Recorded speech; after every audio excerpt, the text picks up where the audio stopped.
ఒక బలమైన పాఠాన్ని ఇప్పుడు మీకు చెప్పబోతున్నాను, జాగ్రత్తగా వినండి. ఇదేంటిది బలమైన పాఠం అంటున్నాడు అనుకోకండి.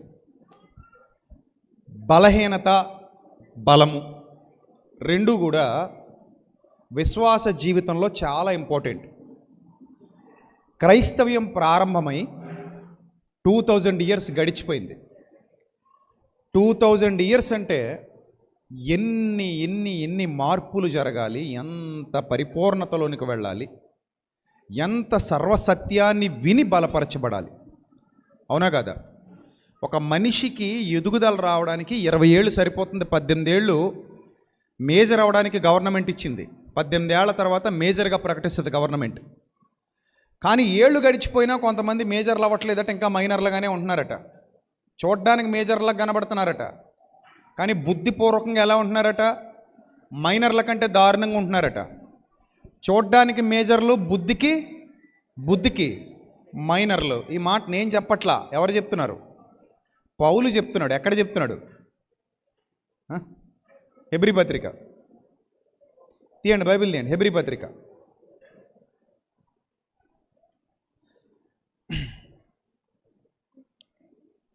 హెబ్రీ పత్రిక 5వ అధ్యాయము 11-12 వచనాలు. హెబ్రీ పత్రిక 5వ అధ్యాయము 11-12 వచనాలు చదవండి. ఇందును గూర్చి మేము చెప్పవలసినవి అనేక సంగతులు కలవు, కానీ మీరు వినగలిగే స్థితిలో లేరు, మందబుద్ధి కలిగి ఉన్నారు కనుక వాటిని విశదపరచుట కష్టము. కాలాన్ని బట్టి చూస్తే మీరందరూ ఎలా ఉండవలసిన వారట? బోధకులుగా ఉండాలట. కాలాన్ని బట్టి చూస్తే మీరందరూ ఎలా ఉండాలట? బోధకులై ఉండవలసిన వారే ఉండగా దేవోక్తులలో మొదటి మూలపాఠాలను ఒకడు మీకు మరలా బోధింపవలసి వచ్చెను. మీరు పాలు తాగవలసిన వారే కానీ బలమైన ఆహారము తినగలవారు కారు అన్నాడు. ఇప్పుడు నేనేమన్నాను మీతో స్టార్ట్ చేసేటప్పుడు? ఒక బలమైన పాఠం అంటే ఒక బలమైన ఆహారం పెట్టబోతున్నాను. ఏం పెట్టబోతున్నాను? బలమైన ఆహారం పెట్టబోతున్నాను. బలమైన ఆహారం ఎవరికి పెట్టాలి? బలవంతులకు పెట్టాలి. ఇప్పటివరకు మీరు అందరూ చికెన్ తిన్నారు. మీరు చికెన్ తింటారు, బిర్యానీ తింటారు, అన్నీ తింటారు. కానీ మరి అక్కడ ఇదిగో చిన్న బిడ్డలు ఉన్నారు, ఓడిలో ఉన్న బిడ్డలు, కానీ బాగా చిన్న పిల్లలు ఉన్నారు కదా చిన్న పిల్లలు, తల్లులు ఎత్తుకుని కూర్చున్నారు చిన్నపిల్లల్ని. వాళ్ళు మరి బలమైన ఆహారం పెడితే తింటారా? వాళ్ళు తింటారా? తినలేరు. వాళ్ళకి జాయింట్లు, ముక్కలు పనికిరావు. వాళ్ళకి ఏం కావాలి? పాలు, పెరుగు, పప్పు ఇలాంటి వాటితో మేనేజ్ చేయాలి తప్ప మీరు బాగా బలమైన ఫుడ్ పెడతానంటే వాళ్ళు తినగలిగే స్థాయిలో లేరు.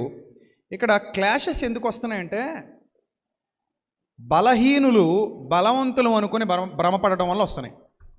పౌలు బలవంతుడు. పౌలు సమకాలికులందరూ బలవంతులు కాదు. అందుకే పౌలుతో వాళ్ళు గొడవలు పడ్డారు. నేను మొన్ననే చెప్పాను మీకు.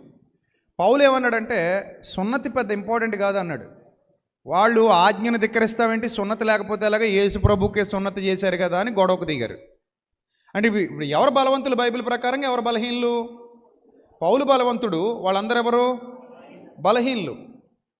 అర్థమైందా? సో ఈ బలహీనులు పౌలు గారి మీద యుద్ధం ప్రకటించారు, కానీ ఆయనకున్న బలాన్ని, సామర్థ్యాన్ని అర్థం చేసుకోలేకపోయారు. 2000 ఏళ్ళు అవుతోందండి క్రైస్తవ్యం ప్రారంభమయ్యి. ఈ 2000 ఏళ్లలో ఎంత ఎత్తుకెదిగిపోవాలి. మన ముందటి తరాలు మనకి జ్ఞానాన్ని నేర్పించేయాలి, కానీ మన ముందటి తరాలు బలహీనం అయిపోవడం వల్ల మన దాకా జ్ఞానం రాలేదు. మనం జ్ఞానవంతులం అయితే మన పిల్లలకు ఆ జ్ఞానాన్ని నేర్పించేస్తే ఆ తర్వాతి తరాలైనా ఎలాంటి తరాలు అవుతాయి? బలవంతులు అవుతారు. అందరూ ఎవరు కావాలి?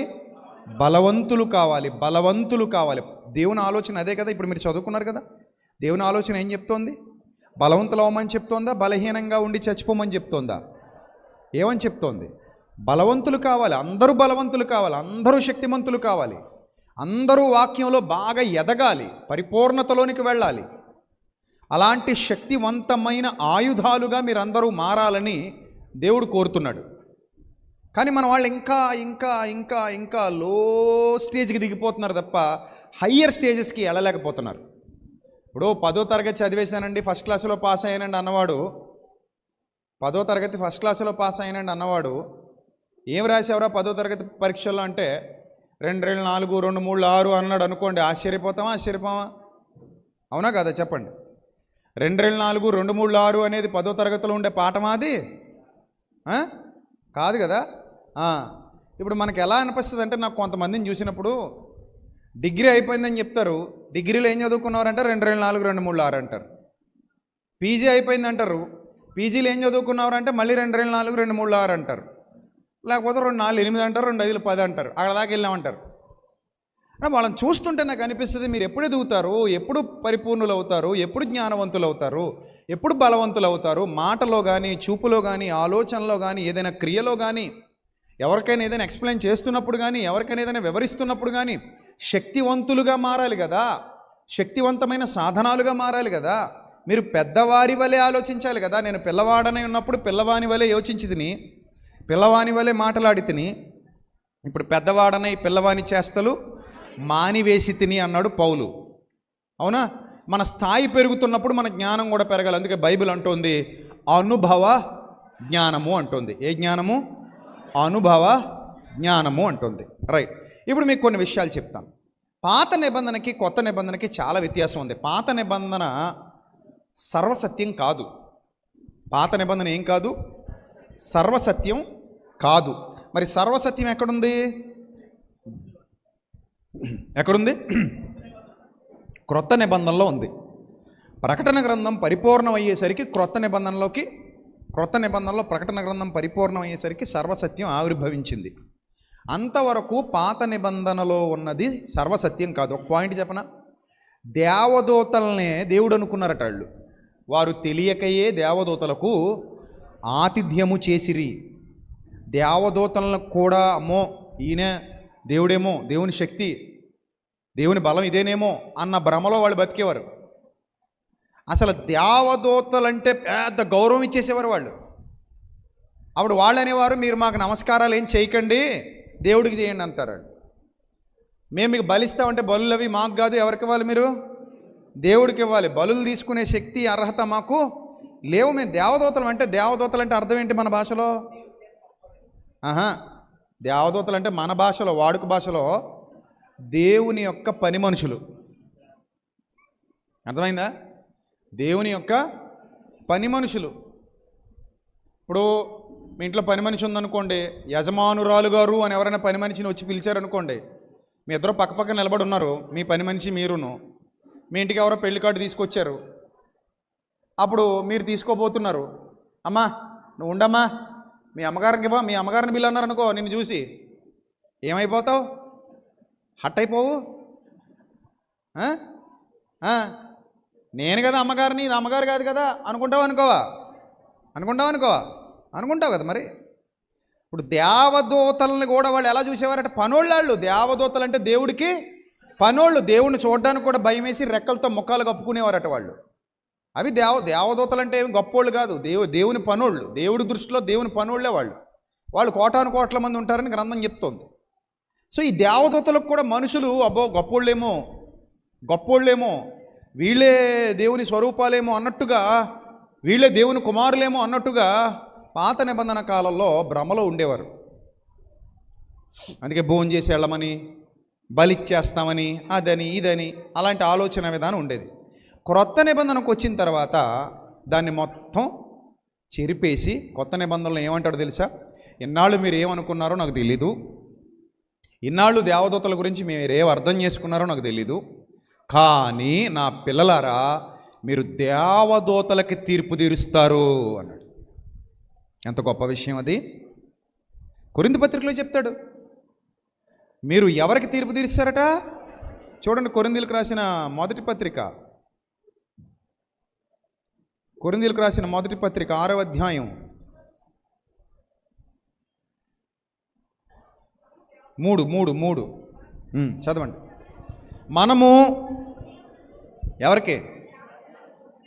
మనం ఎవరికి దేవదూతలకు తీర్పు తీర్చుదుమని ఎరుగరా అన్నాడు. పాత నిబంధనకి కొత్త నిబంధనకి ఎంత తేడా వచ్చిందో చూసారా? అక్కడ భావజాలం వేరు, ఇక్కడ భావజాలం వేరు. మీరు దేవదూతలకే ఏం తీరుస్తారు? తీర్పు తీరుస్తారు. అంత గొప్పవాళ్ళు మీరు, క్రైస్తవులుగా మీరు అంత గొప్పవాళ్ళు, అంత శక్తిమంతులు అని చెప్పాడు. ఇలాగ మనం చూసుకుంటూ వెళ్ళిపోతే ఈ బలులు ఇవ్వడం కానివ్వండి, సున్నతి కానివ్వండి, ఈ దేవదూతల టాపిక్స్ కానివ్వండి, కొత్త నిబంధనకి పాత నిబంధనకి చాలా వేరియేషన్స్ కనబడతాయి. ఇప్పుడు మన 15 ఏళ్ళు అయిందని చెప్పుకుంటున్నాం పరిచర్య. 15 ఏళ్ళు అంటే ఎప్పటికి ఏం పూర్తయిపోవాలి మనకి? లోకపరంగా 15 తరగతులు అవ్వాలి. 15 తరగతులు అంటే ఎంత చెప్పండి? ఎంత? డిగ్రీ అయిపోయింది. ఒక పిల్లాడు లోక పాఠశాలలో జాయిన్ అయితే 2010లో జాయిన్ అయితే, అంటే 9 ఎండింగ్లో జాయిన్ అయితే ఎప్పటికి ఎంత అయిపోవాలి వాడు? 24 ఎండింగ్కి వచ్చాం మనం. ఇంకా 3 నెలలు అంతే. ఏమైపోతుంది చెప్పండి? 10th అయిపోయింది, ఇంటర్ 2 ఏళ్ళు అయిపోయింది, డిగ్రీ 3 ఏళ్ళు అయిపోయింది, ఇప్పుడు పీజీలోకి ఎంటర్ అవ్వాలి. మరి 15 ఏళ్లలో డిగ్రీలు పీజీలు మాట పక్కన పెడితే, ఇంటర్లో డిగ్రీలు మాట పక్కన పెడితే కనీసం 10th పాస్ అయ్యామా మనం? కనీసం 7వ తరగతి పాస్ అయ్యామంటారా? కనీసం 7వ తరగతి కూడా పాస్ అవ్వకపోతే 15 ఏళ్ళు చదివి ఉపయోగం ఏంటి మరి? అంతేనా? అంటే ఎదిగే కొలది మన జ్ఞానం పెరిగిపోవాలి. ఇప్పుడు చిన్నప్పుడు చీకట్లో దెయ్యం ఉంటుందని భయపడ్డారా లేదా? భయపడ్డారా? ఇప్పుడు భయపడుతున్నారా? ఇప్పుడు భయపడుతున్నారంటే చీకట్లో దెయ్యం ఉంటుందని వాళ్ళు చేయొద్దండి. సిగ్గుపడకండి, పర్లేదు. అంటే మీరు అందరూ ధైర్యవంతులేనా? రాత్రికి మన ఊరు శ్మశానంలో పడుకుందాం వస్తారా? నేను పడుకుంటాను, నాకు భయం లేదు. నేను మళ్ళీ చెప్తున్నా, ఏ ఊరు శ్మశానం అయినా సరే మీ ఇష్టం. నేను మంచం తెచ్చుకుని శుభ్రంగా ఫ్యాన్ పెట్టుకుని, మరి దోమలై కొడితే చిరాకు ఉంటుంది, చిన్న జనరేటర్ పెట్టుకుని చక్క పడుకుంటాను, నాకు ఇబ్బంది. పోనీ సమాధి మీద పడుకోమన్నా ఐ డోంట్ కేర్, నేను పడుకుంటాను. అదే చిన్నప్పుడు శ్మశానంలోకి వెళ్ళాలంటే భయపడ్డాం, ఇప్పుడు శ్మశానం అంటే నాకు భయం లేదు. చిన్నప్పుడు శవాన్ని చూడాలంటే భయం, ఇప్పుడు శవాల్లో ఏమనిపించదు, నాకు భయం లేదు. చాలా శవాలు చూసేసి ఉన్నాం ఇప్పటికే, మన చేతులతో మనమే పెట్టిలో పెట్టి సమాధి చేసి వచ్చాం. కాబట్టి ఇప్పుడు మన స్థాయి పెరగాలి.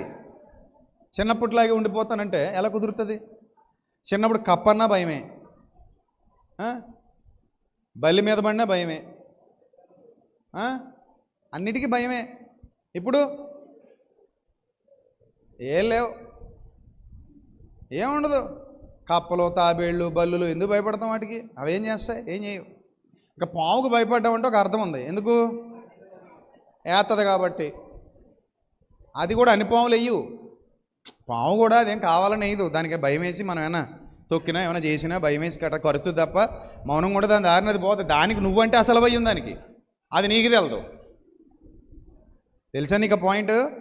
దానికి నువ్వంటే చెడ్డ భయం, నువ్వు దానికి భయపడతావు. దేవుడు ఏమన్నాడు? వీటన్నిటి మీద మీకు అధికారం ఇచ్చేసాను అన్నాడు. వాటిని మీరు ఏలుదురు, మీరు ఏలికలు అన్నారు. మనకు పోలికలే లేవు ఆ మాటతో. బైబిల్ ఏమో ఏలికలు అంటుంది, మనకు పోలికలు ఉన్నాయా? పోలికలు ఏమైనా ఉన్నాయా? లేవు. ఎందుకు? కారణం ఏంది? భయం. సో ఇప్పుడు భయాలు పోవాలి, ఎదగాలి, గొప్పోళ్ళం కావాలి, పెద్దోళ్ళం అవుతున్నాం మనం. 15 ఏళ్ళు అయిపోయింది ఇప్పటికీ. ఈ 15 ఏళ్లలో జ్ఞానవంతులు కావాలి, వివేకవంతులు కావాలి, బలమైన ఆహారము తినగలిగే స్థాయికి ఎదగాలి. అర్థమైందా? స్థాయి తగ్గాల పెరగాల? ఉండే కొలది ఏమవ్వాలి? మీ స్థాయి అప్పర్ స్టేజ్కి వెళ్ళిపోవాలి. అప్పర్ స్టేజ్కి వెళ్ళాలి తప్ప లోయర్ స్టేజ్కి వెళ్ళకూడదు, గుర్తుపెట్టుకోండి. సో ఇప్పుడు నేను చెప్పబోయే మాట జాగ్రత్తగా వినండి. బైబిల్ గ్రంథంలో పాత నిబంధన కాలంలో విగ్రహాన్ని చూపించి దయ్యం అన్నాడు. విగ్రహాన్ని ఏమన్నాడు? దయ్యం అన్నాడు. ఏమన్నాడు? ఒకసారి చూద్దాం, పాత నిబంధనకి వెళ్ళి చూద్దాం. ద్వితీయోపదేశకాండం 18వ అధ్యాయం 11వ వచనం. ద్వితీయోపదేశకాండం 18వ అధ్యాయము 11వ వచనం. త్వరగా చదవాలి.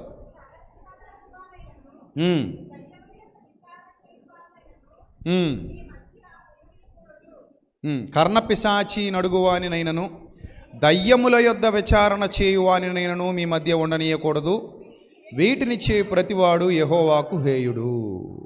దేని మీద విచారణట? దయ్యాల యొద్ద విచారణ. ఒక మాట మిమ్మల్ని అడుగుతాను.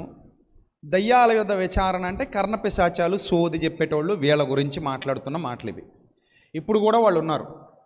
ఒకవేళ వాళ్ళు విచారణ చేస్తే సీక్రెట్స్ అన్నీ చెప్పేస్తుంటే ఇంటర్పోల్కి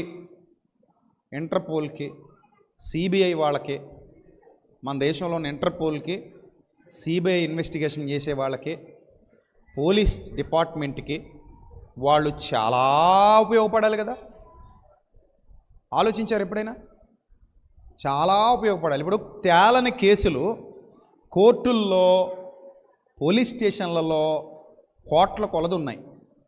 వాళ్ళు ఎప్పుడైనా ఒక కర్ణపిశాచి దగ్గరికి, ఒక సోదిగాడి దగ్గరికి వెళ్ళి చెయ్యి వాళ్ళ ముందు పెట్టి, బాబయ్య నేను పలానా పోలీస్ స్టేషన్లో సిఐగా ఉంటాను, లేదా ఇన్స్పెక్టర్ని, ఎస్ఐగా ఉంటాను, ఒక మర్డర్ కేసు ఒకటి ఉంది, ఒక థెఫ్ట్ ఒకటి కేసు ఉంది, దొంగతనం కేసు ఒకటి ఉంది, తేలట్లేదు, మాకు కొంచెం ఏదో విధంగా దాని గురించినటువంటి ఇన్ఫర్మేషన్ ఇవ్వండి అని అడిగితే వాళ్ళు ఇన్ఫర్మేషన్ ఇచ్చే స్థితిలో ఉన్నారా?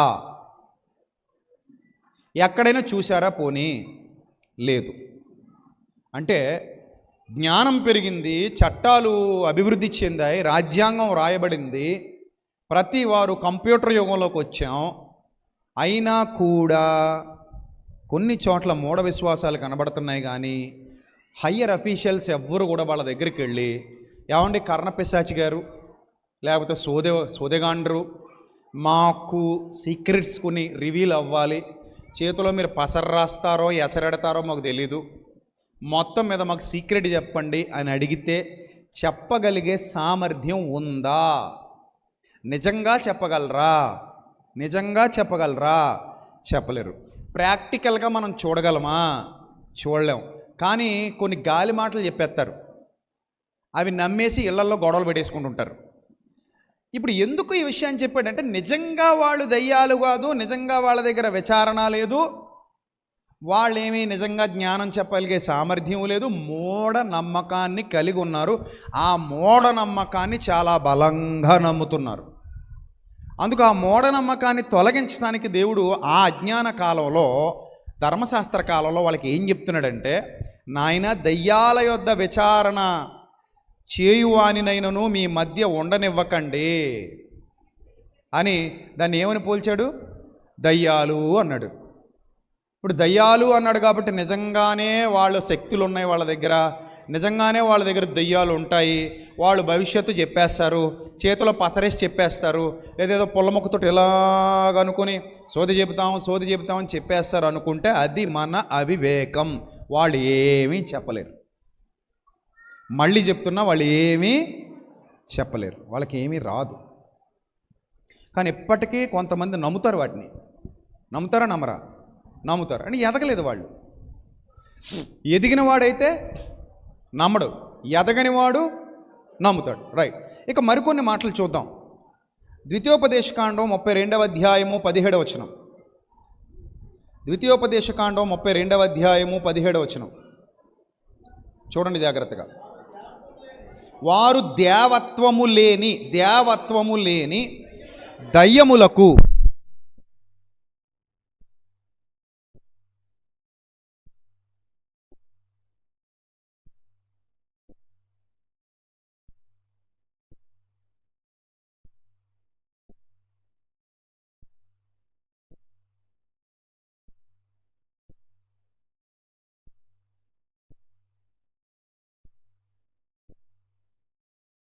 అన్ని దేవతలకు బలి అర్పించిరి. బలి ఇచ్చారు అంటే పశువులు పక్షులు బలి ఇచ్చారు, అలాగే పిల్లలను బలి ఇచ్చిన సందర్భాలు కూడా ఉన్నాయి కొన్ని చోట్ల. అయితే ఇంతకీ వాళ్ళని ఏమని అభివర్ణించాడు ఇక్కడ? దేవత్వము లేని దయ్యాలు అన్నాడు. దయ్యాలు ఇక్కడ మాట్లాడుతున్నది దేని గురించట? కొత్తగా పుట్టినవట. ఈ అస్తారోతు కానివ్వండి, బయలు కానివ్వండి, మొలకు కానివ్వండి, అషేరా కానివ్వండి, అర్తెమి కానివ్వండి, ఇవన్నీ చాలా ఉన్నాయి. ఇంకా అలా పేర్లు చదువుకుంటూ వెళ్ళిపోతే ఇంకా బబులోను దేవతలు ఉంటాయి, కొన్ని అక్కు, నెగో, చాలా ఉంటాయి, బోళ్ళు ఉంటాయి. వీళ్ళన్నీ కూడా ఆ కొత్తగా పుట్టినవి, వాళ్ళు ఎరుగనివి, వాటన్నిటినీ కూడా ఆ విగ్రహ సంబంధమైన వాటిని అన్నిటినీ కూడా ఆ కాలంలో ఏమంటున్నాడు? దయ్యములు అంటున్నాడు. సరే, ఇంకెలాంటివి చూద్దాం. లేవీకాండం 17:17. లేవీకాండం 17:17. లేవీకాండం 17:7 సారీ.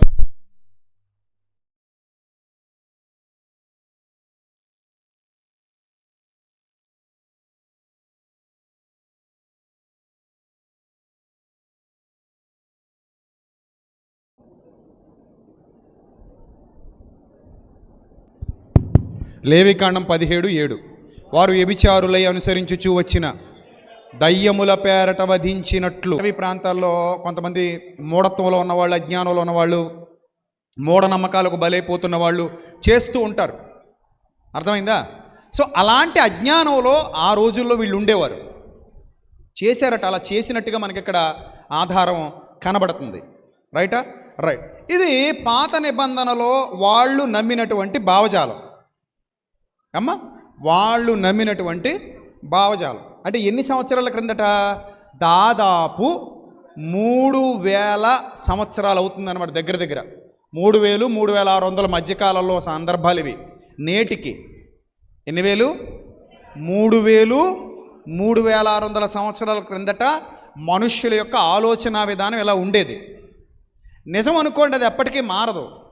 కానీ నిజంలో సర్వసత్యంలోకి వెళ్ళాలి అంటే అవి మార్చుకుంటూనే వెళ్ళాలి. అది ప్రూఫ్ కనబడాలి, రుజువులు ఉండాలి, ఆధారాలు ఉండాలి. మూఢ విశ్వాసాలు రుజువులకు నిలబడవు, మూఢ విశ్వాసాలు ఆధారాలకు నిలబడవు, మాటలకు పరిమితం అవుతుంటాయి. అంధవిశ్వాసాలకు రుజువులు ఉండవు. అర్థమైందా? కాబట్టి ఇవన్నీ అంధవిశ్వాసాలు. పదార్థంలో దయ్యం ఉంటుందని వాళ్ళు నమ్మేవారు, పూర్వకాలంలో నమ్మేవారు. కానీ కొన్ని సంవత్సరాలు గడిచేసరికి, అంటే 3600 సంవత్సరాల కిందట కదా మనం మాట్లాడుకుంటున్నది, అంటే అది ధర్మశాస్త్ర కాలంలో. కొన్ని సంవత్సరాలు గడిచేసరికి దేవుడు కొన్ని మాటలు వ్రాయించుకుంటూ మెల్లిమెల్లిగా నేర్పించుకుంటూ వచ్చాడు. ఏమి నేర్పించుకుంటూ వచ్చాడు చూడండి. దినవృత్తాంతాల 1వ గ్రంథం 16వ అధ్యాయం 26వ వచనం. ముందేమో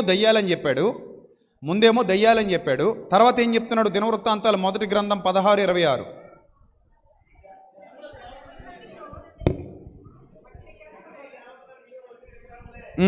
ఏంటవి?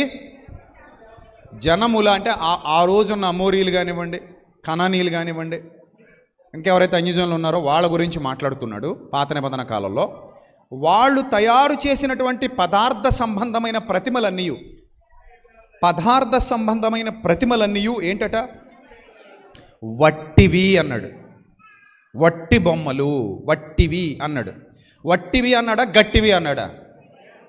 వట్టిదంటే అర్థం ఏంటి? It's nothing. అంటే అర్థం ఏంటి? ఏమి లేదురా నాయన అందులో, అది వట్టిది. అదేంటది? వట్టిది. అని ఎప్పుడు అంటాం? దానిలో సరుకు లేనప్పుడు వట్టిది. అదేం చేయలేదు, కళ్ళు ఉంటాయి చూడదు, చెవులు ఉంటాయి వినదు, నోరు ఉంటుంది మాడదు, వట్టిది అని వాళ్ళకి నేర్పించాడు. అంతకుముందు అప్పటి వరకు కూడా, ఇంకా తర్వాత కూడా కొంతమంది దయ్యాలు అనుకుంటున్నా కూడా దేవుడు ఆ టైంలోనే మరి నాయన దయ్యాలు కాదు గియ్యాలు కాదు కానీ వట్టివిరా నాయన అని చెప్పడం మొదలుపెట్టాడనమాట. అప్పుడే చెప్పాడు వట్టివని. కొందరు గ్రహించగలిగారు, కొందరు గ్రహించలేకపోయారు. సరే, తర్వాత మళ్ళీ కీర్తనలకు వచ్చేసరికి 96వ కీర్తన 4. 96:4. మహత్యము గలవాడు, ఆయన అధిక స్తోత్రము పొందదగినవాడు, సమస్త దేవతల కంటే ఆయన పూజనీయుడు.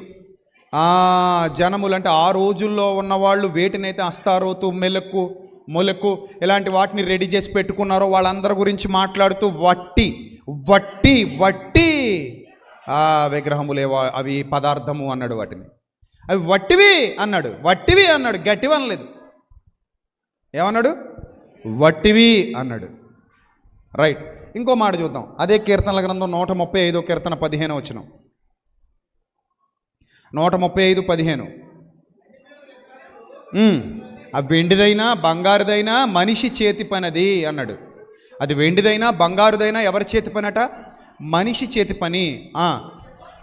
నోరున్నా పలకదు, కన్నులున్నా చూడదు, చెవులున్నా వినదు, వాటి నోళ్లలో ఊపిరి లేశమైనా లేదు, అంటే కొంచెం కూడా లేదని.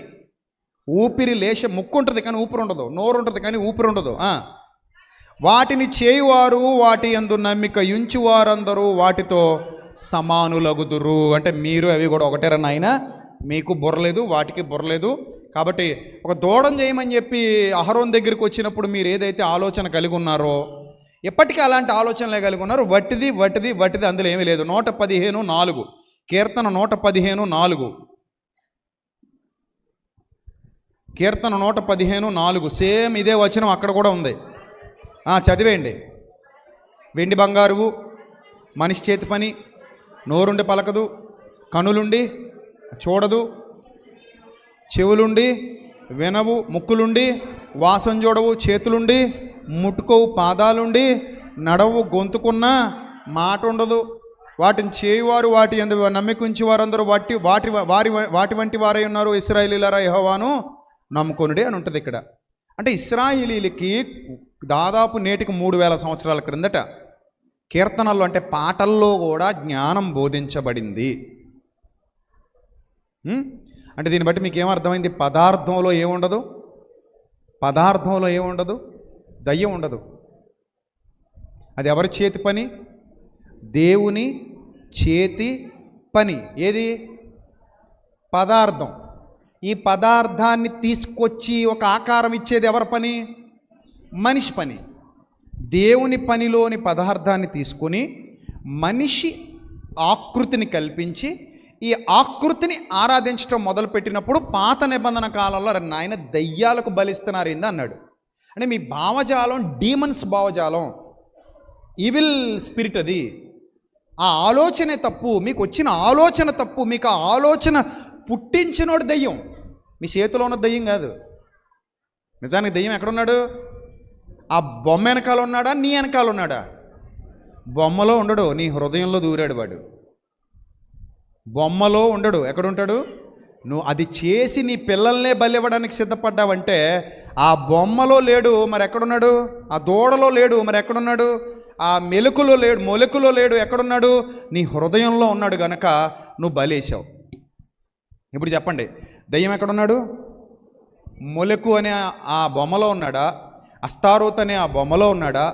బయలు అనే ఆ బొమ్మలో ఉన్నాడా? బయల్జబూలు అనే బొమ్మలో ఉన్నాడా? నీలో ఉన్నాడా? బలెమ్మని ఆలోచన చేసిన నీలో ఉన్నాడా? ఎవరిలో ఉన్నాడు? ఆ ఆలోచన ఎవరైతే చేశారో వారిలో ఉన్నాడు. క్లియర్? ఇది ఆ రోజున్న వాళ్ళకి అర్థం కాల. వటిది వటిది వటిది వటిది అన్నా కూడా వాళ్ళు కాదు, గట్టిది గట్టిది గట్టిది అన్నారు. ఎప్పటికీ కొంతమంది వట్టిది అంటున్నారు. వట్టిది ఎట్ట అవుద్ది, వట్టిదైతే అందరూ ఆరాధిస్తారా, వట్టిదైతే అందరూ పూజ చేస్తారా, వట్టిదైతే అందరూ దాన్ని గౌరవిస్తారా అంటున్న అర్ధజ్ఞానులు ఇంకా ఉన్నారంటే వాళ్ళని చూసి నవ్వాలో ఏడవాలో కూడా అర్థం కావట్లేదు. ఇక్కడ పాయింట్ ఏంటంటే, వట్టిదని తెలిసినా కూడా ఆరాధిస్తుంటే ఆ వట్టిది గట్టిదని కాదు, ఆ ఆరాధించేవాడు వట్టుడని, వాడు వట్టుడని. వాడు వట్టివాడు కనుక అది గట్టిది అనుకుంటున్నాడు. వాడు మూర్ఖుడైతే నువ్వు దాంట్లో ఏదో ఉందనుకుంటున్నావు అంటే నువ్వు మూర్ఖుడివే. మరి అంతే, మరి అందులో ఏమీ లేదు. మీకు ఒక పాయింట్ చెప్తాను, ప్రవేశపెట్టండి. ఇప్పుడు ఏదైనా సబ్జెక్ట్ మనం ఆలోచన చేస్తున్నప్పుడు ఆ సబ్జెక్ట్ రైటా రాంగా ప్రాక్టికల్గా ప్రూవ్ చేసుకోవాలి. ఈ ప్రాక్టికల్గా ప్రూవ్ చేసుకుంటేనే మనకి సత్యం ఏంటనేది అర్థమవుతుంది. బాగా అర్థం చేసుకోండి. మనం ఇంకా కింద స్థాయిలో లేము. బొమ్మ చూసి భయపడిపోకూడదు. ఇప్పుడు ఇదిగో ఒక బొమ్మ మీ ముందుకు తీసుకొచ్చాను. దేంతో తయారు చేశారంటే ఇది మెటీరియల్, అంతే కదా? ఇది కింద పడేస్తే ఏమైపోద్ది? పగిలిపోద్ది. ఇప్పుడట యాక్చువల్లీ మరియమ్మ యేసు ప్రభునండి బొమ్మ ఇది. ఇంకో రకం బొమ్మ అయినా తెస్తే వాళ్ళని బాధ పెట్టాలి కదండి. అందుకని ఎవరిని బాధ పెట్టడం నాకు ఇష్టం లేదు. మిమ్మల్ని బాధ పెడదామని దిజ్జం. మరియమ్మ యేసు ప్రభు. అసలు యేసు ప్రభు అందంగా కూడా లేడు.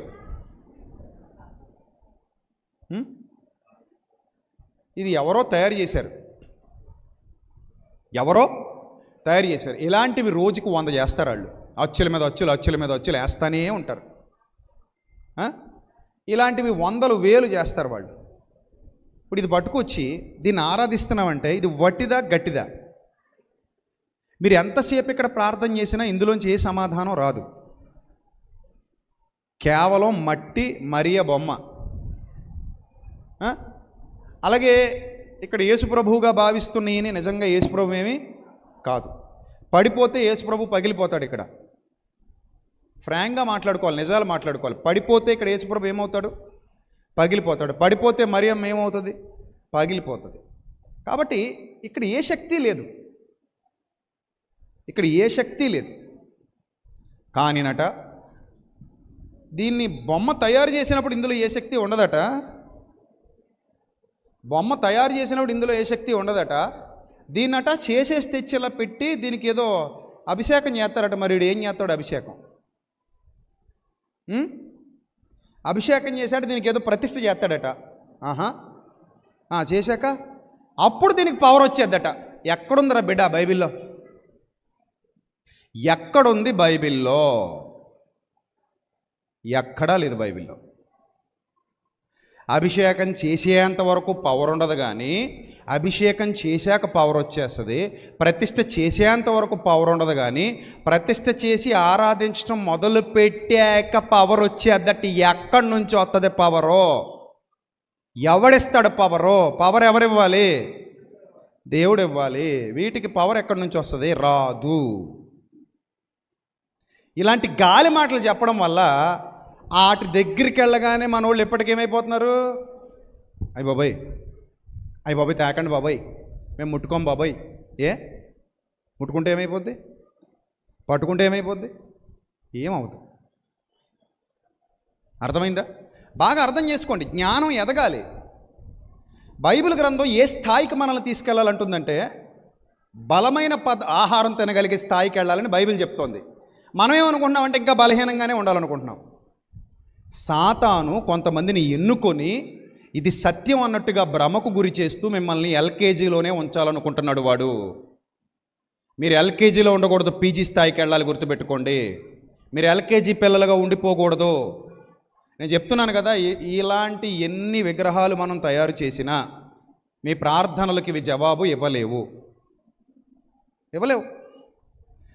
ఆత్మయ్య ఉన్న దేవుణ్ణి ఎలా ఆరాధించాలి?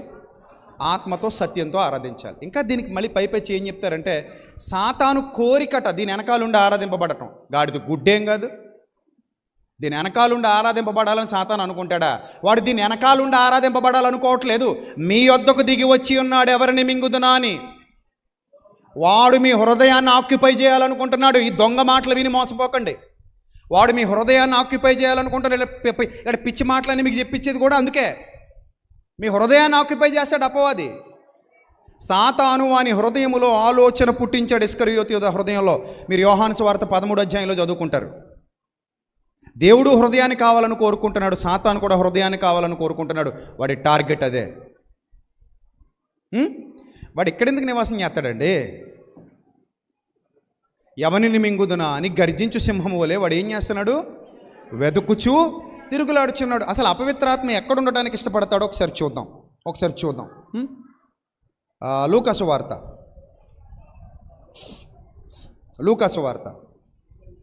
9వ అధ్యాయం 49వ వచనం. ముందుగా 8వ అధ్యాయం 27వ వచనం చూద్దాం.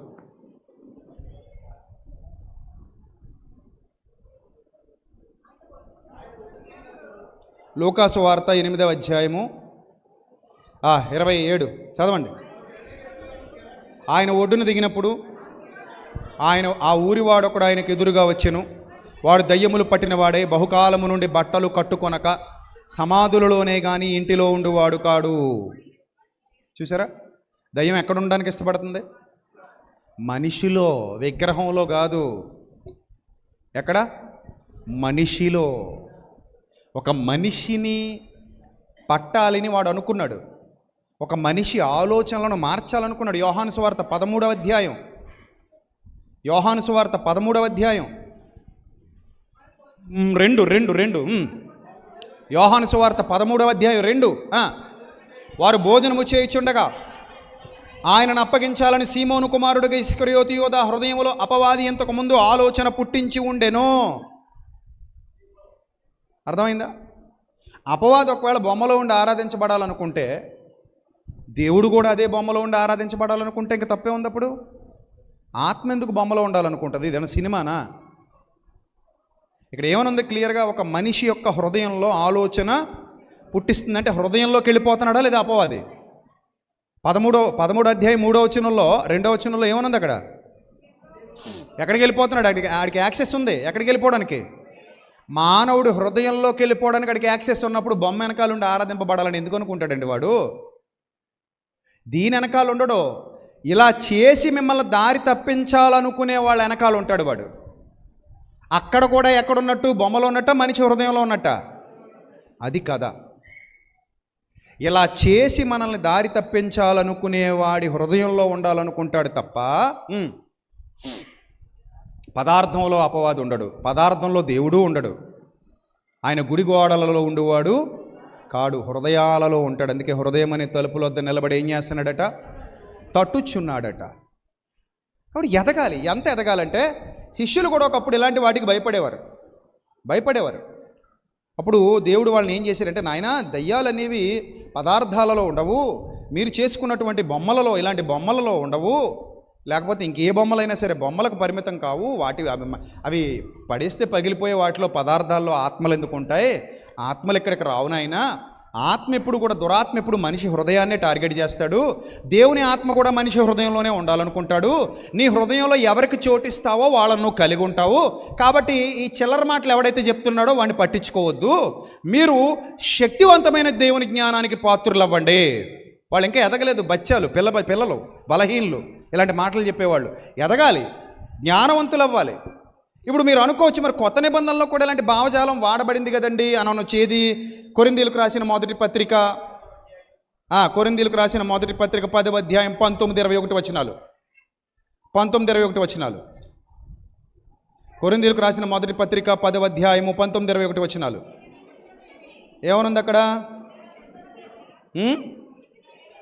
ఇక నేను చెప్పునదేమి? విగ్రహార్పితములో ఏమైనా ఉన్నదనియు, విగ్రహములలో ఏమైనా ఉన్నదనియు చెప్పేదనా. ఏంటది? చెప్పేదనా అంటే ఏమైనా ఉన్నదని చెప్పేదనా అంటే అక్కడే చెప్పేశాడు. ఏమీ అంతకు ముందు కూడా చెప్తాడు. 8వ అధ్యాయము 4వ వచనం.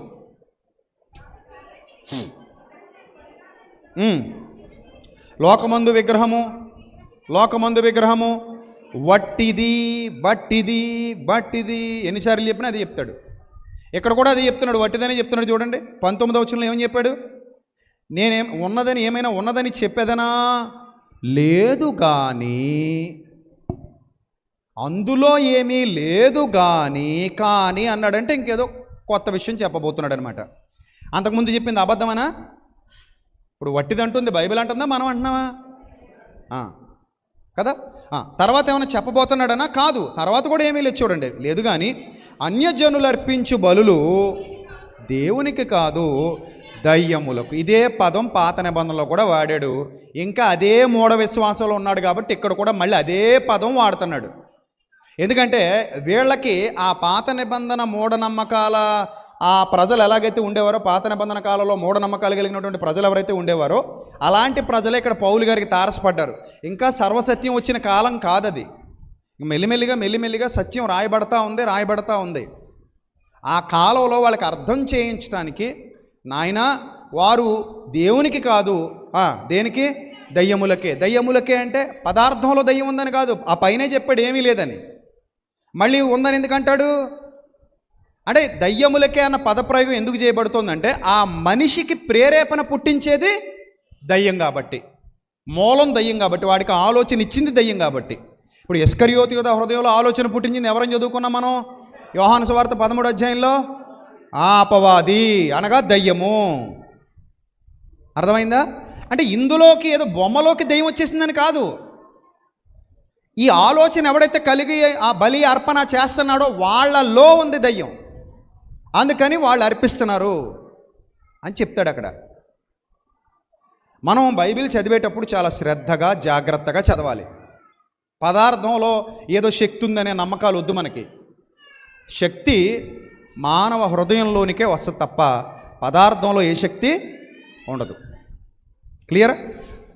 ఇప్పుడు చూద్దాం వాళ్ళని ఏ స్థాయికి తీసుకురావాలనుకున్నాడంటే, దయ్యాలంటేనే బొమ్మలు అని పాత నిబంధన కాలంలో అందరూ అనుకునేవారు. కొత్త నిబంధనలోకి వచ్చాక ప్రభు వాళ్ళని అప్డేట్ చేయడానికి, నాయన అందులో ఏం ఉండదు, దురాత్మలు మనుషుల్నే పడతాయి. లోకాసు వార్త 9:49 కూడా చూద్దాం. వాళ్ళని భయం పోగొట్టాలంటే వాళ్ళ మీదకే వీళ్ళని పోరాటానికి పంపాలి. 9:49 చూడండి. లోకా 9:49 శిష్యుల్ని ఎలా పోరాటానికి పంపాడో చూడండి ఆయన. వాళ్ళకు కూడా పాత నిబంధన భావజాలంలో ఇదే భయం ఉంది. ముందు వీళ్ళకి భయాన్ని తీసేయాలి. దయ్యం అంటే ఏమీ లేదురా నాయన, నీకు భయపడేది అది, నువ్వు దానికి భయపడక్కర్లేదు, అదే నీకు భయపడద్దని నేర్పించాలనుకున్నాడు. బలవంతులుగా మారుస్తున్నాడు చూడండి యేసుక్రీస్తు వాళ్ళకి ట్రైనింగ్ ఇచ్చేటప్పుడు. 49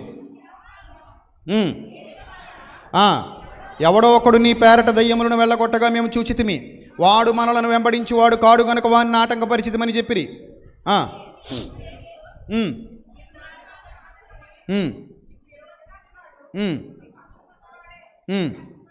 అంతే. అంటే మనోడు కానోడు కూడా దాన్ని ఏం చేస్తున్నాడట, వెళ్ళగొడుతున్నాడట. తర్వాత 10:17 అదే లోకాసు వార్త 10:17. ఆ 70 మంది శిష్యులు సంతోషముతో తిరిగి వచ్చి, ప్రభువా, దయ్యములు కూడా నీ నామం వల్ల మాకేమవుతున్నాయి, లోబడిపోతున్నాయి. చూసారా, భయం పోదా? ఇప్పుడు పాము అంటే భయం అనుకోండి మీకు, దాన్ని చూసి భయపడేంత వరకు భయం. ఏదో రోజు బొట్టలో పెట్టి తెచ్చి మీ ముందు పెట్టేశారనుకోండి, కూరలో పీకేసి మీ ముందు పెట్టారనుకోండి, భయపడతారా ఆడతారా? చెప్పండి, ఏం చేస్తారు? భయపడతారా ఆడతారా? ఆడతాం. ఎందుకు? కూరలు ఏమైనాయి, పీకేసాం లేదా బంధించేసాం. బంధిస్తే భయం లేదు కదా. అయినా అది బొమ్మలో లేదు, మనిషిలో ఉంది. బొమ్మలో ఉందా మనిషిలో ఉందా? యేసుప్రభు వెళ్ళగొట్టినప్పుడు అది బొమ్మలో కనబడిందా మనిషిలో కనబడిందా? మనిషిలో. దానికి కూడా భయపడకండి, శిష్యులు వచ్చి వెళ్ళగొట్టేశారు. సింపుల్. అధికారం ఇచ్చేసేటట్టు వాళ్ళకి. ఒకప్పుడు ఏదో బొమ్మలో దెయ్యం ఉందనుకుని భయపడినోళ్లే ఇప్పుడు అవి ఏమీ కాదని మాకు లోబడతానని ఎలా చెప్తున్నారు? వచ్చి సంతోషంగా చెప్తున్నారంటే ప్రభు వారిలో ఉన్న భయాన్ని ఏం చేశాడు? తీసేసాడు. అరే వాటికి భయపడకంటారా నాయన, యేసు నామంలో అవి కూడా మీకు ఏమవుతాయి, లోబడతాయి. భయాన్ని తీసేశాడు. అంటే భయాన్ని తీసేసి జ్ఞానవంతులుగా మారిస్తే భయం పోతుంది. జ్ఞానవంతులకు ఏం పోతుంది? భయం పోతుంది. అజ్ఞానులకి ఇంకేముంటుంది? భయమే ఉంటుంది. బలవంతులకు భయం పోతుంది, బలహీనులకి ఇంకేముంటుంది? భయమే ఉంటుంది. కాబట్టి ప్రియమైన దేవుని ప్రజలారా, వాళ్ళు అప్డేట్ అవుతున్నారు, ఎదుగుతున్నారు. భయాన్ని వెళ్ళగొట్టేస్తున్నాడు. ఈ మర్మాలన్నీ అర్థమైన తర్వాత చూడండి, లోకాసు వార్త 9వ అధ్యాయం 1వ వచనం కూడా ఒకసారి చూద్దాం.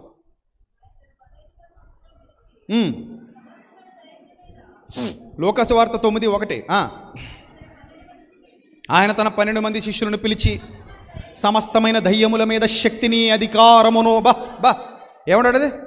సమస్తమైన దయ్యముల మీద శక్తిని, ఇంకోటి ఏంటట, అధికారమును వారికి ఇచ్చేసి, రోగములు స్వస్థపరిచి వరం వారికి అనుగ్రహించి దేవుని రాజ్యమును ప్రకటించుటకు, రోగులను స్వస్థపరచుటకు వారిని పంపెను. భయం పోయిందా ఉంటుందా? ఇప్పుడు చెప్పండి, మీకు లోబడే దాని మీద మీకు భయం ఎందుకు? మీరు వెళ్ళగొట్టగలిగే దాని మీద మీకు భయం ఎందుకు? అంటే ఒకప్పటి భయం ఇప్పుడు నూతన నిబంధనకు వచ్చాక ఏమైపోయింది? వీళ్ళకి ఏమైంది చెప్పండి? ఎగిరిపోయింది, తగ్గిపోయింది. వాళ్ళు ఏమనుకునేవారంటే లోకాసు వార్త 11:15 చూడండి ఒకసారి.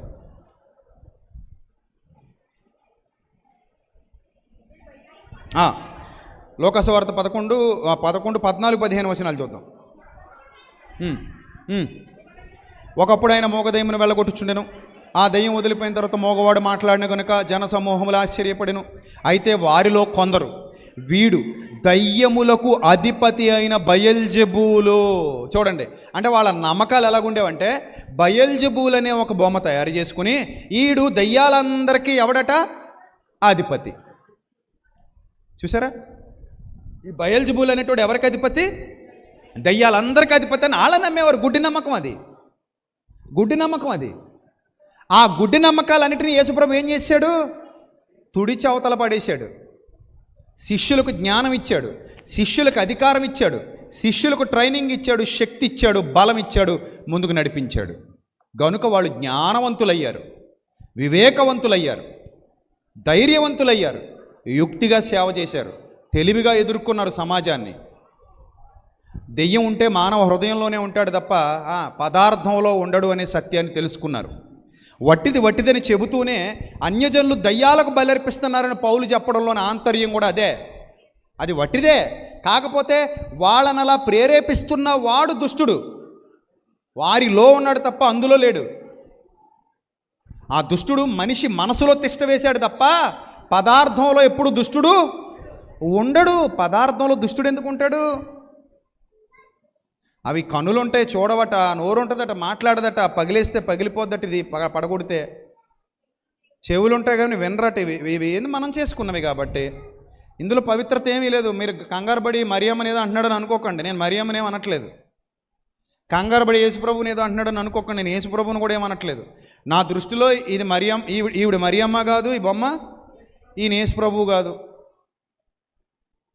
మామూలుగా కింద బయటసి చిత్తలు కొట్టేస్తే పొడి అయిపోద్ది, ఇది పొడిగా అయిపోద్ది, గాలికి ఎగరేస్తే ఎగిరిపోద్ది. అర్థమైందా? నిజమైన మరియమ్మ పరదేశంలో ఉంది, నిజమైన యేసుక్రీస్తు పరలోకంలో ఉన్నారు, మనందరి హృదయాల్లో ఉన్నారు. ఆ ప్రభువును, పరలోకపు తండ్రిని మనం ఆత్మతో సత్యంతో ఏం చేస్తున్నాం? ఆరాధిస్తున్నాం. మన హృదయాధిపతి మన దేవుడు. మన దేవుడు ఎవరు? మన హృదయాధిపతి. అందుకే మనం ఇక్కడ ఏదో ఒక పదార్థాన్ని పెట్టుకుని ఆరాధించట్లేదు, ఒక శిలువనో లేకపోతే ఒక యేసుప్రభు వారి బొమ్మనో లేకపోతే ఇంకో బొమ్మనో మనం ఆరాధించట్లేదు. అర్థమైందా? మనం బైబిల్ని కూడా ఆరాధించట్లేదు. బైబిల్ని ఏం చేస్తున్నాం? మనం దివారాత్రము ధ్యానించి ఇందులో ఉన్న వాక్యాన్ని మన హృదయంలోనికి పంపించుకుంటున్నాం అంతే తప్ప బైబిల్ని మనం ఆరాధించట్లేదు, బైబిల్ని మనం పూజించట్లేదు. బైబిల్లో ఉన్న జ్ఞానాన్ని ఏం చేస్తున్నాం? మన హృదయంలో పంపించుకుంటున్నాం. ఇది మనం ఎదగాల్సిన స్థాయి. ఇప్పుడు ఇంత క్లియర్గా చెప్పేసిన తర్వాత పదార్థాన్ని చూస్తే ఎవరికైనా భయం కలుగుతుందా? భయం కలుగుతుందా?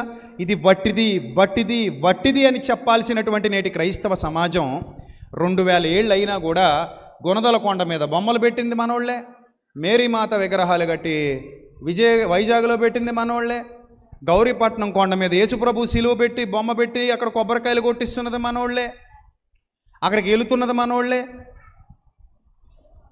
ఇంతకీ జ్ఞానంలో పెంచుతున్నారా తగ్గిస్తున్నారా? చెప్పండి, ఏం చేస్తున్నారు? చెప్పండి, ఏం చేస్తున్నారు? జ్ఞానంలో బలవంతుల్ని చేస్తున్నారా, ఇంకా బలహీనుల్ని చేస్తున్నారా? ఇప్పుడు నేను ఇక్కడ మోకరించి ప్రార్థన చేస్తానండి, నా దేవుడు నా ప్రార్థన వినడా? మీరు చెప్పండి.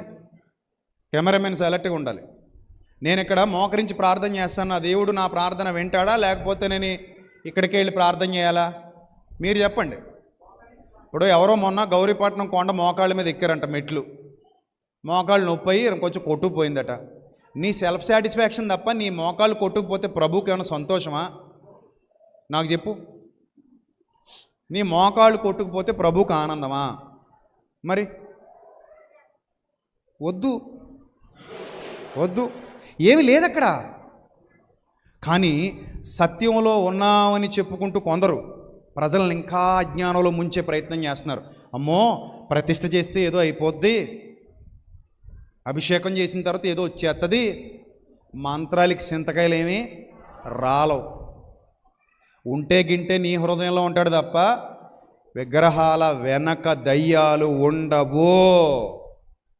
There is no evidence in the Bible. వట్టిది అని బైబిల్ చెప్పిన తర్వాత మళ్ళీ ఉంటది అని బైబిల్ చెప్తే బైబిల్ 2 నాలుకలు కలిగింది అయిపోద్ది, బైబిల్ అబద్ధం అయిపోద్ది. ఇంతకీ వట్టిదా ఉంటదా? ఒకటే మాట, వట్టిదా ఉంటదా అంటే బైబిల్ అంటుంది వట్టిది, వట్టిది, వట్టిది. వట్టిది అంటే నథింగ్, ఏముండదు. మళ్ళీ నువ్వెవడు మధ్యలో వచ్చా బెబ్బెబ్బే వట్టిది కాదు ఉంటుందంటే ఏది నమ్మాలి ఇప్పుడు? ఎందుకు ఇలా ప్రజల్ని మాయ చేయడం? ఎందుకు మళ్ళీ ప్రజల్ని ఎల్కేజీకి తీసుకెళ్ళడం? పీజీకి తీసుకెళ్ళి నీకైనా చేతనైతే. నువ్వు ఎల్కేజీలో ఉన్నావు ఇంకా. అందుకే బలహీనుడు ఎప్పుడూ ఒక బలహీనుడిని బలవంతుడిగా చేయలేడు. గుడ్డివాడు గుడ్డివానికి త్రోవ చూపిన వాళ్ళు ఇద్దరు ఎక్కడ పోతారట? కొంట్లో పోతారు. కొంతమందికి అర్థం కావండి బైబిల్ వచనాలు. తెస్సలోనికైలకు రాసిన 2వ పత్రిక, తెస్సలోనికైలకు రాసిన 2వ పత్రిక 3వ వచనం, 2వ అధ్యాయం 3వ వచనం చదవండి. మొదట భ్రష్టత్వం సంభవించి ఎవరికి ఎవరికి ఎవరికి ఎవరికి భ్రష్టత్వం ఎవరికి? పదార్థానికా మనిషికా? భ్రష్టత్వం ఎవరికి వస్తే చెప్పాలి? పదార్థానికా మనిషి హృదయానికా? మనిషి హృదయానికి. పాప పురుషుడు బయలుపడితేనే కానీ ఆ దినము రాదు. ఏది దేవుడు అనబడునో, ఏది పూజింపబడునో దానిని అంతటిని ఎదిరించుచు, దానికంతటికి పైగా వాడు, అంటే దేవుని కంటే పైగా, వాక్యం కంటే పైగా వాడు తన్ను తాను హెచ్చించుకొనుచు, తనను దేవునిగా కనపరుచుకొనుచు దేవుని ఆలయంలో కూర్చుంటాడన్నాడు తప్ప ఇంకో కొత్త ఆలయం కట్టుకుని అక్కడో ప్రతిమను పెట్టుకు దాన్ని వెనక పడుకుంటాడని బైబిల్లో లేదు. ఈ వచనాన్ని కూడా తమ అజ్ఞానంతో వక్రీకరించుకున్నటువంటి ఎవరాళ్ళు? బలహీనులు. గుర్తెట్టుకోండి, బైబిల్ చదవడం రాకపోతే నేర్చుకోవాలి, వక్రీకరించకూడదు బైబిల్ని. ఎంతకాలం భయపడతారు ఇంకా ప్రజల్ని? మీరు ఎంతకాలం భయపడిపోతారు? బాగా గుర్తుపెట్టుకోండి, చాలామంది సత్యంలో ఉన్నామని చెప్పుకుంటూ, లేదా మనతో ఉన్నామని చెప్పుకున్న వాళ్ళు కూడా ఇంకా ఇదే అజ్ఞానంలో బతుకుతున్నారు. పదార్థాల వెనక ఏదో శక్తులు ఉంటాయి, మనల్ని ఏదో చేసేస్తాయి, గడిది గుడ్డు చేస్తాయి, ఏమి చెయ్యవు, ఏముండవు. ఉంటే వాడు నీ హృదయంలోకి వస్తాడు, నువ్వు ఆహ్వానిస్తే నీ చేత పాపం చేయిస్తాడు. నీ హృదయంలోకి వచ్చి నీ చేత తప్పు చేయించి నేను దేవునికి దూరం చేస్తాడు తప్ప పదార్థంలో ఉండాడు ఏమీ చేయలేడు. బైబిల్ ఏముందో మళ్ళీ మళ్ళీ చదవండి. దానికి అంతటికి పైగా వాడు హెచ్చించుకొనుచు తను తాను దేవుడిని కను దేవుని ఆలయంలో కూర్చుంటాడు గనుక ఏ విధముగానైనాను ఎవడును మిమ్మును మోసపరచనీయకండి. అర్థమైందా? సో సత్యం అన్నంత మాత్రాన అన్ని సత్యాలు కావు. ఇదే విషయాన్ని మీకు 10 ప్రసంగాల్లో చెప్పేసినంత మాత్రాన దేవి సత్యం కాదు. కొత్త నిబంధనలో వట్టిది అన్నాడు, పాత నిబంధనలో కూడా ఏమన్నాడు? వట్టిది అన్నాడు. వట్టిదాన్ని మళ్ళీ గట్టిదని ఎందుకు అంటాడు? ఓసారి వట్టిదని ఓసారి గట్టిదంటే మనం వింటామా? వట్టిదంటే వట్టిదే. లేదు వట్టిది కాదండి, ఇంకేదో చేస్తానండి, ఏదో చేస్తానండి, దీనికి చెయ్యి, ఇక్కడే నిలబెడతాను, నేను ఛాలెంజ్ చేసి చెప్తున్నాను. నువ్వు చెయ్యి, పవర్ రప్పించు. నువ్వు అభిషేకాలు చేస్తావో, ప్రతిష్ఠ చేస్తావో, లేకపోతే ఇంకోటి ఏదైనా చేస్తావో, ఏ మంత్రం చదువుతావో చదువుదా, బైబిల్లో ఉన్న మంత్రాలు చదువు. యేసుప్రభు బొమ్మే కదా, ఆది కాండం నుంచి ప్రకటన గ్రంథం దాకా చదివే. అది ఎందు దేవుడు భూమి ఆకాశములను సృజించను, చేసే ప్రతిష్ఠ తొందర చేసి, అప్పుడు ఇక్కడే ప్రతిష్ఠిస్తాను నేను, నువ్వేమైనా చేస్తే.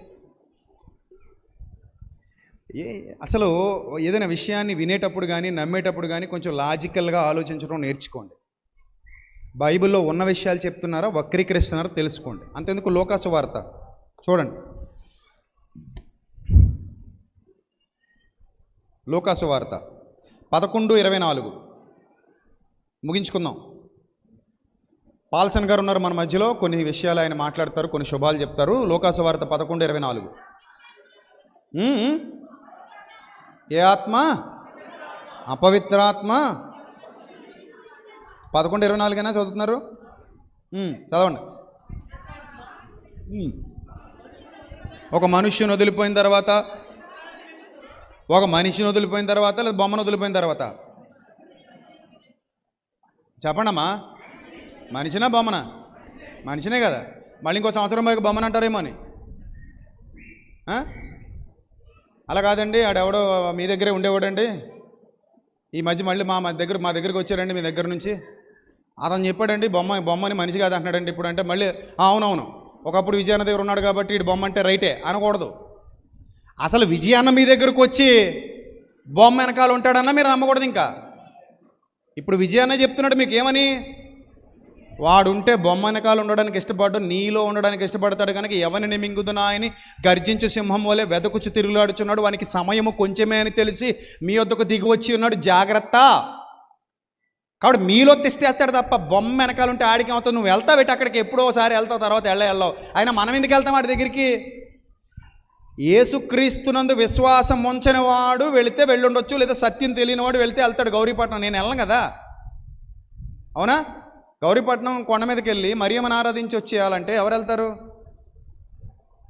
యేసుప్రభుని ఆరాధించేవాడు, బైబిల్ని ఆత్మతో సత్యంతో దేవుణ్ణి ఆరాధించేవాడు వెళ్తాడు అక్కడికి కొబ్బరికాయ కొట్టడానికి? వెళ్ళడు కదా.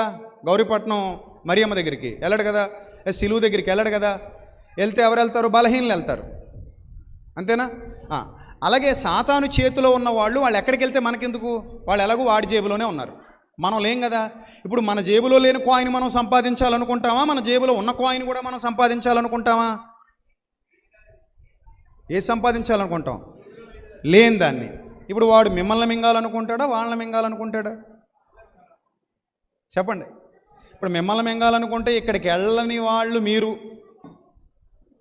వెళ్ళని వాళ్ళు అక్కడికి వెళ్ళరని కూడా తెలిసి అక్కడ ఉంటాడా? మిమ్మల్ని మింగాలంటే అక్కడ ఉండాలా, మీ హృదయంలోకి రావాలా? ఎంత మోసగాడంటే వాడు ఎక్కడుంటాడని మిమ్మల్ని భ్రమింపజేసి జాగ్రత్తగా మీలోకి వచ్చి తెస్తేస్తాడు. అందుకే ఆ భ్రమ మీకు కలగకుండా ఉండాలనే మీరు సాతాను యొక్క తంత్రములను ఎరుగని వారు కారు. రేపు పొద్దున ఇంకో సంవత్సరం తర్వాత విజయన్న మళ్ళీ మీ దగ్గరకు వచ్చి లేదు ఆ రోజు ఏదో అలా చెప్పేశాను కానీ బొమ్మ వెనకాలే ఉంటాడు, మీ దగ్గర ఉండడు అని దువ్వేననుకో మిమ్మల్ని, మీరు నమ్మకూడదు. ఆడు మీ హృదయాన్నే టార్గెట్ చేస్తాడు తప్ప ఆడు బొమ్మల వెనకాల ఉండడు. జ్ఞానంతో ఆలోచించండి, వివేకంతో ఆలోచించండి. గాలికి చెదరగొట్టబడే పుట్లాగా ఎటుబడితే అటు పోకండి. అర్థమైందా? సత్యం ఒకటే ఉంటుంది, రెండు ఉండవు. సర్వసత్యం ఒకటే ఉంటుంది, రెండు ఉండవు. ఒకటే ఉంటుంది. పదార్థంలో ఏముండదు. సాతానుకు నీ హృదయంతోనే పని, దేవుడికి కూడా నీ హృదయంతోనే పని. నిన్ననే చెప్పాను, పాపం ఎక్కడ తిష్టేస్తుందట? హృదయంలో నుంచే పుడుతుంది. కనుక సాతాను ఎక్కడ తిష్టేయాలి? హృదయంలోనే ఉండాలి. యేసుప్రభుని అమ్మేయాలన్న ఆలోచన సాతాను ఎక్కడ పుట్టించాడు? ఇస్కరియోతు యోధ హృదయంలో పుట్టించాడు. అంటే ఆడికి హృదయాలతోనే పని. అందుకే హృదయము బహుఘోరమైన వ్యాధి గలది, మోసకరమైనది. ప్రశ్నించే తత్వం లేనప్పుడే మోసం చేసేవారు అధికమైపోతారు. వాళ్ళు వాడుకుంటాడు సాతాను. అరే నాయన ఇలా చెప్పే జాగ్రత్తగా, మళ్ళీ మడతెట్టేద్దాం, మళ్ళీ ఎల్కేజీలో పడేద్దాం తీసుకొచ్చి. ఎక్కడి నుంచి? పీజీలో తీసుకొచ్చి ఎక్కడేసేద్దాం? ఎల్కేజీలో వేసేద్దాం మళ్ళీ. ఏంది మూఢబోధ, మూఢ విశ్వాసాలు, మూఢ ఆలోచనలు. పైకి ఎదగాలి ఉండే కొలది, పైకి ఎదగాలి ఉండే కొలది. చూడండి ఇక్కడ ఏమంటాడు, చూడండి ఎక్కడ ఉంటాడట? లోకసువార్త 11:24. అపవిత్రాత్మక మనుష్యుని వదిలిపోయిన తర్వాత అది విశ్రాంతి వెతుకుచు నీరు లేని చోట్ల. నీరు లేని చోట అంటే అర్థం ఏంటి? నీరంటే వాక్యం అని అర్థం ఇక్కడ, అంతే. నీ వాక్యము నీరై ఉండెన్ ఉదక స్నానము చేత, ఎపెసు పత్రికలో చెప్తాడు. మా దాహము తీర్చుచుండెన్, ఆ నీరే మాకు పానము స్నానము, ఆ నీరే మాకు పానము స్నానము, నీ వాక్యము మాకియుమా, నీ వాక్యము మాకియుమా. దేవాని దివ్య వాక్యము ఈవిగా మాకు దొరికెను. ఈవి అంటే వరము అని అర్థం. వాక్యము ఉదక స్నానము చేత నీ హృదయాలలో స్థిరపడి సత్యవాక్యమందు వారు ప్రతిష్ఠ చేయబడాలి. అది ప్రతిష్ఠ అంటే. సాతాను కూడా నీ హృదయాన్ని టార్గెట్ చేశాడు, గుర్తెట్టుకో. ఏదో విధంగా నీ లాగేసుకోవాలని చూస్తాడు వాడు. నువ్వు దొరక్కో, నీ హృదయంలో వాక్యాన్ని పెట్టుకో. అర్థమైందా? ఆడెక్కడో పదార్థాల వెనక నువ్వు చేసేదాకా ఉండడట. సీసాకి ఇల్లు బాగుందని వచ్చేస్తాడట. ఏముందో అక్కడ ఏముంది చూడండి. నీరు లేని చోట్ల తిరుగుతుంటాడట. విశ్రాంతి దొరకనందున ఆడికి అక్కడ విశ్రాంతి దొరకలేదట. ఎక్కడ ఎక్కడా దొరకలేదట. నీరు లేని చోట ఆడికి ఏం దొరకలేదట. బాలేదు ఇక్కడ అనుకున్నాడట. అంటే నీరు లేని చోట ఆడికి ఉండబుద్ధి అవుతుందా? ఉండబుద్ధి అవుతులేదు. ఎందుకంటే అది ఎలాగో మన ఇల్లే, మన ఇల్లే ఏం బాగుంది, ఇది ఎప్పటి నుంచో నా ఇల్లే, ఉండి బోరు కొట్టింది, ఇది ఎప్పుడు నా ఇల్లే, ఇంక ఇది దీంట్లో ఏముంటాం, అదిగో అది ఒకప్పుడు నా ఇల్లు, కానీ ఇప్పుడు ఎవరిల్లు అయిపోయింది అది, ఇప్పుడు ఎవరిల్లు అయిపోయింది అది, ఆ యేసుబాబు ఇల్లు అయిపోయింది. ఇప్పుడు ఆ ఇల్లును కబ్జా చేయాలి మనం. ఇప్పుడు ఎక్కడికి వస్తాడు ఇప్పుడు? చూడండి, నేను విడిచి వచ్చిన నా ఇంటికి, ఎవరింటికట? ఆడిల్లటది. నేను విడిచి వచ్చిన నా ఇంటికి తిరిగి వెళ్ళుదుననుకొని వచ్చి ఆ ఇల్లు ఊడ్చి అమర్చి ఉండడు చూచి వెళ్ళి ఇంకో తనకంటే దద్దరి కొట్టి ఉంటే అటు 4 7 7 ఆ 7 ఇంటిని ఎంట పెట్టుకుని వస్తాడట. ఇంకో నేను ఒక్కడనే ఉన్న మూలం వాక్యంతో గంటించాడు. ఆడెవడో ఒకడు వచ్చాడు, ఆయన సేవకుడు అంట, ఆడి పేరు విజయప్రసాద్ రెడ్డి అంట. నా గురించే మాట్లాడతాడు, నాకడంటే పడదు, అందుకని ఆయన ఏదో చెయ్యాలి. నా గురించి అవేర్నెస్ కల్పిస్తుంటాడు ఆడు జనాల్లో. కాబట్టి ఆడొచ్చి ఏం చేశాడు, జాగ్రత్తగా వాక్యం పోసేశాడు. నేను అక్కడ ఉండలేకపోయాను, నీరు పోసేసాడు. నీరు పోసేస్తే నాకు ఊపిరాడలేదు, అందుకని ఆ ఇంట్లోంచి బయటికి పోయాను. ఇప్పుడు నీరు లేని చోట తిరిగాను కానీ నాకు పెద్ద సాటిస్ఫాక్షన్ రాలేదు. మళ్ళీ ఎక్కడికి వెళ్ళి ఉండాలనిపిస్తుంది నాకు. పాతింటికి పోవాలనిపిస్తుంది, నేను వదిలిచ్చిన ఇంటికి పోవాలనిపిస్తుంది. సరే చూడండి, నేను వెళ్ళేసరికి ఆ ఇల్లు బాగా ఊడ్చి బాగా సెటప్ చేసి పెట్టారు. ఇప్పుడు ఏదో విధంగా బయటికి తెచ్చేసుకోవాలి, అక్కడి నుంచి ఏదో విధంగా అక్కడి నుంచి ఏం చేయాలి, బయటికి తెచ్చేసుకోవాలి. బయటికి తెచ్చేసుకోవాలంటే ఏం చేయాలి? ఏడో విజయప్రసాద్ రెడ్డి మాటలు వింటున్నావా? దొంగబోధ కూడా అతను మారిపోయాడు. అతను మొన్నటిదాకా బాగానే ఉండేవాడు, ఈ మధ్య ఇలా బోధిస్తున్నాడు. కొత్త బోధ చేసాడు. ఇప్పుడు వచ్చి అక్కడ ఉండకోదా, వచ్చే దా అంటాడు. అంతేనా? ఇంకేమైనా ఉందా? చదువు. తనకంటే చెడ్డవైన మరి 7 దయ్యములను వెంటబెట్టుకుని వచ్చును, అవి అందులో ప్రవేశించి అక్కడనే ఏముండును, కాపురం ఉండును. ఇట్లా వెనకాల ఉంటుందని బైబిల్లో ఒక్క రెఫరెన్స్ చూపించండి. It's a challenge. బైబిల్ అంతా చదవండి, పదార్థం వెనక, మనిషి చేసిన ఆకారం వెనక దుష్టశక్తి ఉండనుగాక ఉండదు. సర్వసత్యం చెప్పేసింది, అది ఉండాలంటే, కాపురం ఉండాలంటే నీ హృదయమే బాగుంటుంది. అందుకని నీ హృదయం కోసం వాడు వెతుకుతుంటే అది చెప్పడం మానేసి దీని వెనకాల ఉంటుంది, ప్రతిష్ఠ చేస్తారు, గాడిద గుడ్డు తోటకూర కట్ట చేస్తారు. ఇలాంటి గాలి మాటలు చెప్పడం వాక్య విరుద్ధం, తప్పు. మీరు ఎక్కడైనా చూడండి, దేనికి భయపడకండి. నేను చెప్తున్నాను కదా, శ్మశానంలో వెళ్ళి పడుకోమంటే పడుకుంటా, ఐమ్ రెడీ. పోనీ మా ఊరి శ్మశానం అంటే మాకు తెలిసిన చచ్చిపోయిన వాళ్ళు అనుకోవచ్చు. పోనీ మీ ఊరి శ్మశానానికి వెళ్దాం అంటే మీకు తెలిసిన చచ్చిపోయిన వాళ్ళు ఉంటారు. అక్కడ మడత మంచం వేయండి, సగ్గ పడుకుని వస్తా పొద్దున్నేసి. పిచ్చి నమ్మకాలు పెట్టుకోకండి, ఏం కాదు. పోనీ ఇలాంటి పెద్ద పెద్దవి, ఇదండి చిన్నదండి ఇది, పోనీ ఇది కాకుండా ఇంకోటి ఏదో, పోనీ ఇంకొక రకం ఏదో, రకాలు చాలా ఉంటాయి కదా, మీ ఇష్టం వచ్చిన రకం ఎన్నుకోండి. అది నేను మాత్రమే ఉంటాం, ఆ గదిలో పెట్టి తాళం వేసి వెళ్ళిపోయే పొద్దున రండి, నాకు చిన్న ఫ్యాన్ ఇచ్చేయండి చాలంతే. ఆ రాత్రి అంటూ ఉన్నారు కూడా చిన్న బైబిల్ ఇవ్వండి, చదువుకుంటాను, లైట్ ఇవ్వండి, పడుకుంటాను. ఓ లైట్ కూడా కట్టేస్తాం మేము శాడిస్టులు అంటే కట్టేసుకోండి. చీకట్లో ఉంటే నన్ను ఏదో చేసేస్తుందన్న భయం ఏమైనా మీకు ఉంటుందేమో, పోనీ అలా ప్రిపేర్ చేసుకోండి, నేను అక్కడే ఉంటాను, నాకేమీ కాదు. I don't care. అలాంటి మూఢ విశ్వాసాలు, అంధవిశ్వాసాలు నేను నమ్మను. నేనే కాదు, ఏ క్రైస్తవుడు మూఢత్వంలో ఉండడానికి వీలు లేదు. మీరు బలమైన ఆహారము తినగలిగే స్థాయికి ఎదగాలి. నేను నా సంఘాన్ని పసిబిడ్డలుగా ఉంచాలనుకోవట్లేదు. మా సంఘంలో ఉన్న ప్రతి ఒక్కరూ నిత్య జీవానికి వెళ్ళాలంటే సంపూర్ణ పురుషులు కావాలి, జ్ఞానవంతులు కావాలి, వివేకవంతులు కావాలి, చైతన్యవంతులు కావాలి. తప్ప మళ్ళీ ఎల్కేజీ పాఠాలకు వెళ్తానంటే తప్పు, తప్పు, తప్పు.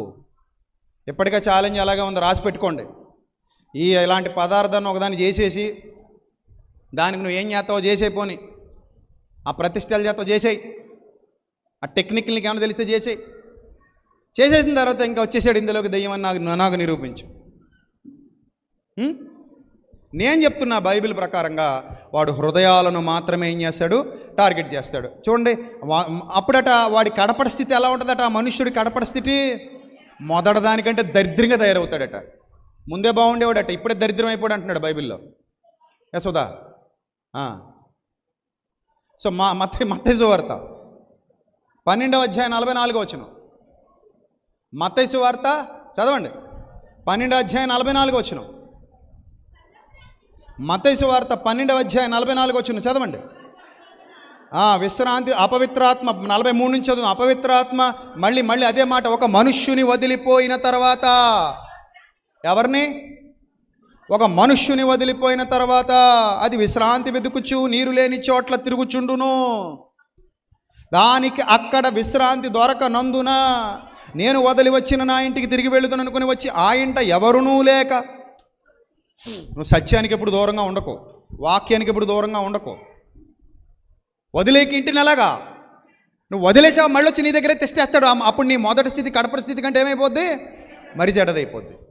ఎవరునూ లేక అది ఊడ్చి అమర్చి ఉండడు చూచి వెళ్ళి తనకంటే చెడ్డమైన మరి 7 దెయ్యములు వెంట పెట్టుకుని వచ్చును, అవి దానిలో ప్రవేశించి అక్కడనే కాపురముండును. అందుచేత ఆ మనుష్యుని కడపటి స్థితి మొదటి స్థితి కంటే చెడ్డదగును, అలాగే ఈ దుష్టతరం వారికి సంభవించునను. కాబట్టి ఇలాంటి అజ్ఞానాన్ని నేర్పిస్తున్న వాడిలో దుష్టుడున్నాడు తప్ప ఆ అజ్ఞాని చేసిన పదార్థంతో చేసిన పనుల్లో దుష్టుడు లేడు. అర్థమైందా? 30 వెండి నాణాల్లో ఉన్నాడా సాతాను? ఇస్కరియోతు యోధాలో ఉన్నాడా? మీరు చెప్పండి. అటు సంపాదించుకోవాలనుకున్న 30 వెండి నాణాల్లో ఉన్నాడా? ఇస్కరియోతు యోధాలో ఉన్నాడా? ఇస్కరియోతు యోధాలో ఉన్నాడు. అయినా మీరు చెప్పండి, సాతానికి ఎక్కడుంటే పని అవుద్దండి? వాడి గోలేంటి? వాడి గోలేంటి? క్రోధము గలవాడై, మీ విరోధి అయిన అపవాది బహుక్రోధము గలవాడై మీ యొద్దకు దిగి వచ్చి ఉన్నాడు అంటోంది గ్రంథం. అదే కదా అంటోంది గ్రంథం. మీ యొద్దకు ఎందుకు దిగి వచ్చాడు? దేవుని పిల్లల్ని దేవుని దగ్గరకు వెళ్ళనివ్వకుండా దూరం చేయాలన్నది అపవాది ఆలోచన. అందుకే నీతో పాపం చేయించడమే వాడి లక్ష్యం. ఎందుకంటే పాపులు ఎక్కడికి వెళ్ళరు? పరలోకానికి బోరు.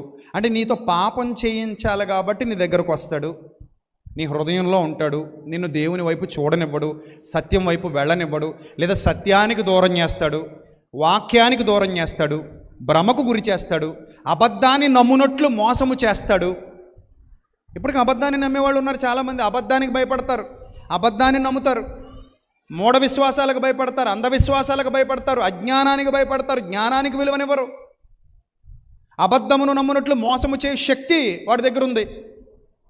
అంతే తప్ప వాడు ఎక్కడ పదార్థంలో ఉండడు. వాడికి ఇష్టం ఉండదు, ఊపిరాడదు వాడికి. వాడు ఎక్కడుంటాడు? నీ దగ్గర ఉంటే హ్యాపీగా ఉంటాడు. ఇప్పుడు నువ్వు వెళ్ళగొట్టేసావు అనుకో వాడిని, మళ్ళీ వచ్చి నీ హృదయాన్ని ఏం చేసుకోవాలనుకుంటాడు? వాడు ఆక్రమించాలని చూస్తాడు. ఎక్కడుంటే ఆడికేమవుతుంది? గుడ్డు. మీరు చెప్పండి పోనీ.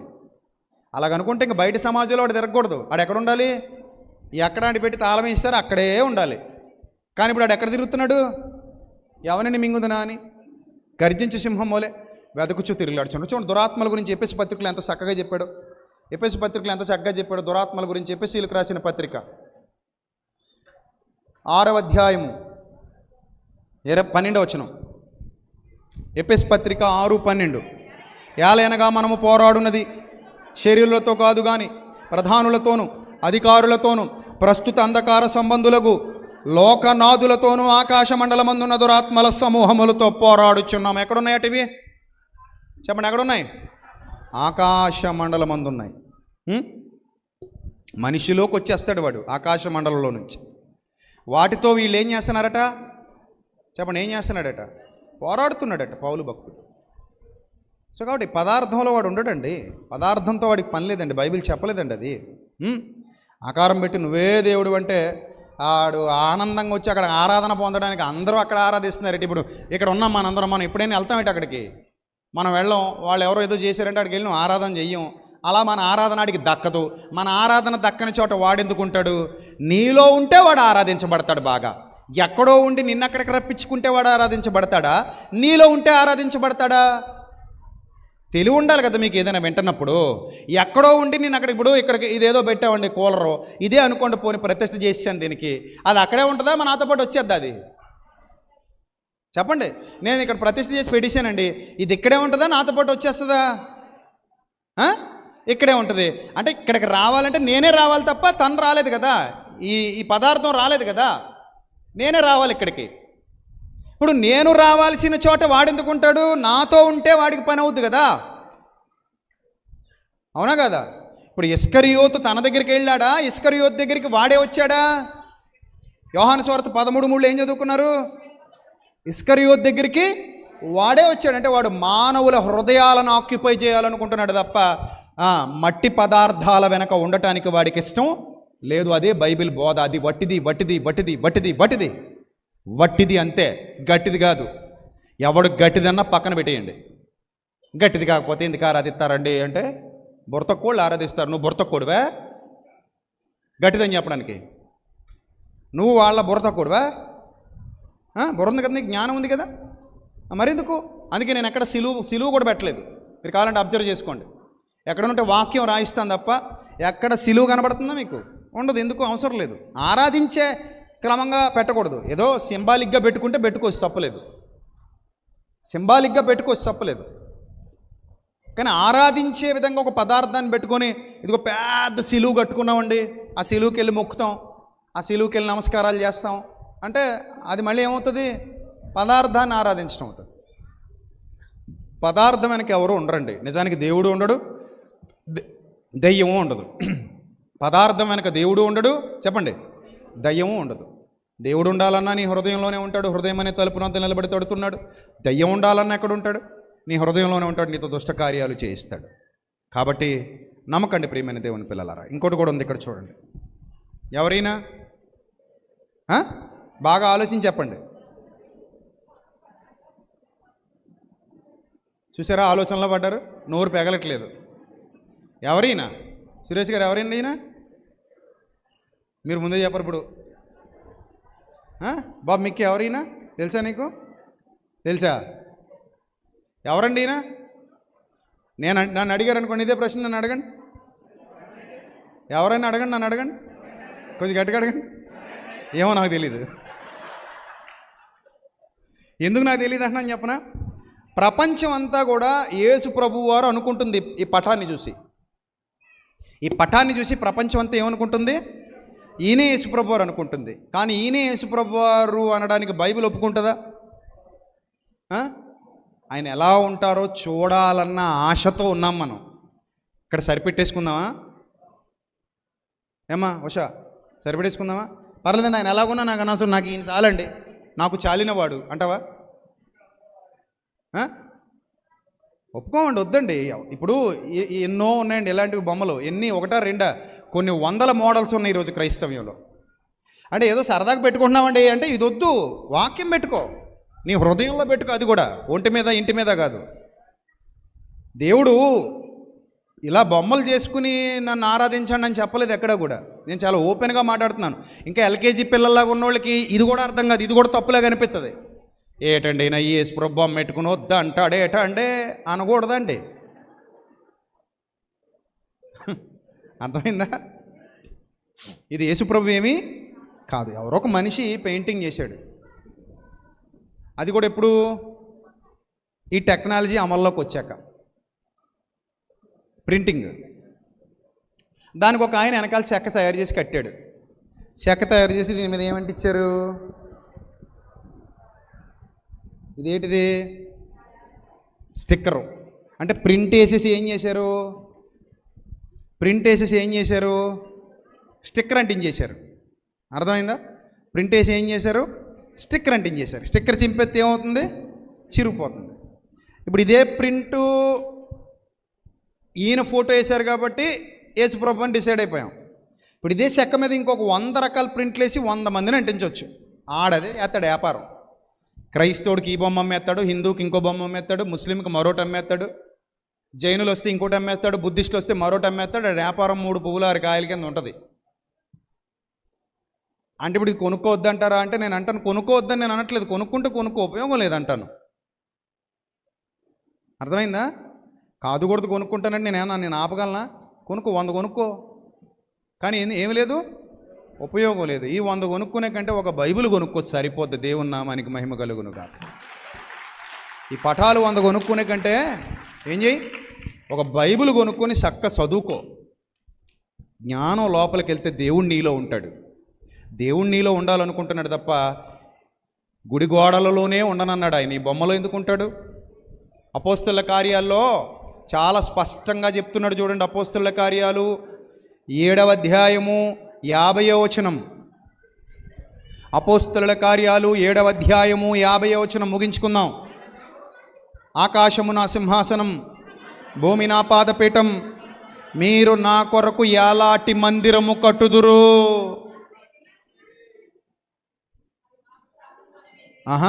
మందిరమా బొమ్మ? ఎక్కడికి పోయాడు ఆయన? బొమ్మ దాటే పోయాడు ఆయన. బొమ్మ దాటి ఎక్కడికి పోయాడు ఆయన? మందిరం దగ్గరికి పోయాడు ఆయన. మీరు నా కొరకు ఎలాంటి మందిరము కట్టుదురు? నెక్స్ట్, నా విశ్రాంతి, నేను రెస్ట్ తీసుకునే ప్లేస్ ఏది? నేను రెస్ట్ తీసుకునే ప్లేస్ ఏది? ఇవన్నీ నా హస్తకృతములు కావా? ఇవన్నీ నా హస్తకృతములు కావా అని ప్రభువు చెప్పుచున్నాడు అని ప్రవక్త పలికిన ప్రకారము సర్వోన్నతుడు హస్తకృతాలయములలో నివసింపడు. హస్తకృతాలయంలోనే నివసింపడు అంటుంటే, లేదు మా యేసుప్రభు ఈ పటంలో ఉన్నాడు. మొన్న ఎవరో మరిదారును ఈ పటంలోంచి రక్తం కారుతుందంట. పటంలోంచి రక్తం కారుతుంటే నలుగురు డాక్టర్ గారులను పిలిచేసి ప్యాకెట్లో పట్టేసి, పాపం ఎవరికైనా రక్తం కావాల్సిన వాళ్ళకి ఇచ్చేస్తే బాగుండు కదా. పటంలోంచి రక్తం కారద్దా? మనుషుల్లోనే రక్తం ఉండి సత్తలేదు. ఎవరికి చూసినా రక్తహీనత. మనుషులు చూస్తే దుబ్బుల్లో ఉంటున్నారు, పరీక్షలు చేస్తే రక్తం తక్కువ అంటున్నారు. మనుషులకే రక్తాలు ఉండేడలేదు, బొమ్మల్లోంచి ఏం గారిపోతున్నాయి? వీళ్ళకి రక్తాలు గారిపోతున్నాయా? మీరు చెప్తుంటే మా చెవుల్లోంచి కారుతున్నాయి రక్తాలు, బొమ్మల్లోంచి కాదు. ఇంకెంతకాలం అండి అజ్ఞానంలోకి నడిపిస్తారు జనాల్ని? ఇంకెంతకాలం చెప్పండి, ఇంకెంతకాలం? కాబట్టి ఆరాధన జీవం గల దేవునికి, జీవం లేని పటాలకు కాదు. జీవం లేని పటాలకు, జీవం లేని విగ్రహానికి, బొమ్మలకు ఆరాధన కాదు. పటాలకు బొమ్మలకు కాదు ఆరాధన. జీవం గల దేవునికి ఆత్మతో ఆరాధించండి, సత్యముతో ఆరాధించండి. దేవుడు ఆత్మయే ఉన్నాడు తప్ప పటాలలో లేడు, పదార్థాలు. మిమ్మల్ని ఒక మాట అడుగుతున్నా, ఒకవేళ నిజంగా ఈ పటాన్ని పట్టుకెళ్ళి మనం ఆరాధనా భావంతో చూస్తే ఈ పటానికి లైఫ్ ఎంత ఉంటుంది చెప్పండి? ఇలాగే వదిలేస్తే మనుషుల ఫోటోలనే చెదలు కొట్టేస్తున్నాయా లేదా? అది ఇందాక ఆఫీస్ రూమ్లో ఫోటో పెట్టాం, అది వెనకాలంతా తినేసి ఈ పురుగులు. మళ్ళీ అట్ట మార్చాలంట. అదిగో విజయబాబు వచ్చాడు, పట్టుకెళ్తాడు, మారుస్తాడు. ఇప్పుడు ఇలాగ వదిలేస్తే పురుగు తినేస్తుందా తిందా? మరి యేసుప్రభుని తినేస్తుంటే యేసుప్రభు ఊరుకుంటాడా? జ్ఞానం ఉంది కదా మనకి, జ్ఞానవంతులు అవుదాం, వివేకవంతులు అవుదాం. ఇంకిక్కడే ఉండిపోద్ది ఎల్కేజీ పిల్లలాగా. చిన్నపిల్లలు అనుకోండి, వాళ్ళకి తెలీదు. చిన్నప్పుడు మనకు తెలీదు, ఒకప్పుడు నాకు తెలీదు. నేనేం పరిపూర్ణుండే, అప్పుడేం చిన్నప్పటి నుంచి పరిపూర్ణుండేం కాదు. ఒకప్పుడు నాకు కూడా తెలీదు. అంతెందుకు, చర్చి దగ్గర నుంచి బండి మీద వెళ్ళిపోతూ లైన్కి అనపర్తి ఊరు దాటగానే ఒక చర్చి ఉంటుంది. అక్కడ అనుకొని వెళ్ళిపోయేవాడిని. అంటే నా దృష్టిలో ఎలాగంటే అది శిలువ అనమాట. అలాగ అనుకొని నేను వెళ్ళిపోయిన ఎన్నిసార్లు ఆ దేవాలయానికి ముద్దులు ఇచ్చాను నేను. నేను పచ్చి నిజం చెప్తున్నాను. అలా పోయేవాడిని లైన్కి. వెస్ట్ గోదావరి వ్యాపారం, అది ఫైనాన్స్ బిజినెస్. పోతూ అక్కడ ఆగి ప్రార్థన చేసుకునేవాళ్ళం. ఒక్కోసారి ప్రార్థన చేసుకుని, ప్రభా మరి లైన్కి వెళ్తున్నాం, ఈరోజు గలగల రాలాలి, మొండి బాకీలన్నీ కట్టేయాలి, మరి చల్లగా చూడు తండ్రి అనుకొని అక్కడ ప్రార్థన చేసేసుకొని లైన్కి పోయేవాడిని ఇలాగ అనుకొని. ఇప్పుడు అనిపిస్తుంది మనం కూడా అక్కడి నుంచి వచ్చిన వాళ్ళమే కదా. అదొక మూఢభక్తి. అంటే ఏంటి, ఎందుకు వెళ్ళేవాడిని? గలగల రాలతాయని. భక్తుండి కాదు, ఏదో కనబడిన నలుగురు దేవుడికి దండాలు పెట్టుకుంటా పోయామనుకోండి, ఏదో దేవుడు సాయం చేస్తారు కదా అని. ఇప్పుడున్నారు అలాంటి వాళ్ళు. లాటరీ చక్రం తిరుగుతుంది కదా, చక్రం బోలట్ అంటారు. 4 నెంబర్ల మీద పడేస్తానట, ఏంటట ఏదో నెంబర్ మీద వస్తుందట. అలాగడేసే బోల్ డబ్బులు పోగొట్టుకునేవాళ్ళం చిన్నప్పుడు. 4 పోయేవి, 1 2 వస్తుంది. ఒక 6 ఉన్నాయనుకోండి, మనం 4 మీద వేస్తారు. 2 ఆ 2 మీద వస్తుంది, ఈ 4 మీద రాదు. అలా భక్తి చేసేవాళ్ళు కూడా ఉన్నారు ఇప్పుడు. కాబట్టి ఎదగండి, వద్దు. ఇంకా నా మాట విని పదార్థం వెనక ఏమీ ఉండదు. ప్రతిష్ఠ చేసినా ఉండదు, ఆభరణాలు వేసినా ఉండదు, అలంకారం చేసినా ఉండదు, ఇంకోటి ఏది చేసినా ఉండదు, ఏం చేసినా ఉండదు. ఉండదు గాక ఉండదు, వట్టిది. ఇంకో 100 సార్లు అడిగినా వట్టిదే, గట్టిది కాదు. అర్థమైందా? ఇంకా లేదు మేము వినం, మేము పట్టుకున్న కుందేలకు 3 కాళ్ళు అంటే అలాగనేవాళ్ళు. మీ సావు మీరు సావంటే మీకు నమస్కారం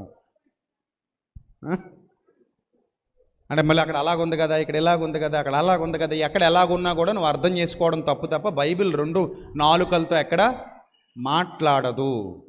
మరలా చెబుతున్నాను, మానవుడి చేతి పని వెనక ఏ శక్తి లేదు, మానవుడి హృదయంలోనే ఉంది ఏ శక్తి అయినా సరే. వాడు చేస్తున్న ప్రతి పనికి ఒక శక్తి కారణం. ఆ శక్తి అయితే దైవశక్తి, లేకపోతే దుష్టశక్తి. వాడు చేస్తున్న పదార్థం వెనక మాత్రం ఏ శక్తి లేదు. అక్కడ నీకు ప్రమాదం ఏమీ లేదు. నువ్వు ఎక్కడికి వెళ్ళినా నీకు ప్రమాదం లేదు. నేను అదేగా చాలాసార్లు చెప్పాను, నిమ్మకాయ కనబడినా తొక్కుకొని వెళ్ళిపోతాను, ఎండుమిరపకాయలు కనబడినా తొక్కుకొని వెళ్ళిపోతాను. నాకు ఏ ప్రాబ్లం ఉండదు, నాకు ఏ సమస్య లేదు. నువ్వు ముగ్గేసి అందులో నిలబడమంటే నిలబడతాను. లేదు నాకు 2 ఎంట్రుకలు కావాలంటే ఇప్పటికే ఊడిపోతున్నాయి, మరి కావాలంటే తొందరగా వచ్చి పట్టుకెళ్ళి ఏమైనా పెడితే నాకు పెట్టు. చేతబడి పెడతావో, సెల్లంగి పెడతావో, ఏం పెడతావో పెట్టుకో హ్యాపీగా. లేదు మొత్తం గీసేసి ఇవ్వాలని అంటావో, గుండు కూడా చేయించుకుంటాను. చాలా సంవత్సరాలు అయిపోయింది, చిన్నప్పుడు ఎప్పుడో కొట్టించుకున్నాను. శుభ్రం గుండు చేయించుకుని మొత్తం నీకు ఇచ్చేస్తాను. పట్టుకెళ్ళి ఒక 5-6 చేతబడులు పెట్టించుకో, 5-6 దగ్గర. ఒకటి సరిపోకపోతే పెట్టించుకో. లేదండి జుట్టు ఒకతే సరిపోదండి, అదేదో సినిమాలో చూశానండి, రక్తం కూడా కావాలన్నాను అనుకో, మొత్తం ఇవ్వలేను కానీ ఓ సిరంజుడు ఇస్తాను నీకోసం. ఓ సిరంజుడు తీసుకెళ్ళి ఏం చేస్తావో చేసుకుని చావు. నాకేమీ కాదు, ఇంక ఇలాగే ఉంటా పుష్టిగా, ఆరోగ్యంగా, ప్రశాంతంగా. సో కాబట్టి మోసపోయేవాడు ఉన్నంతకాలం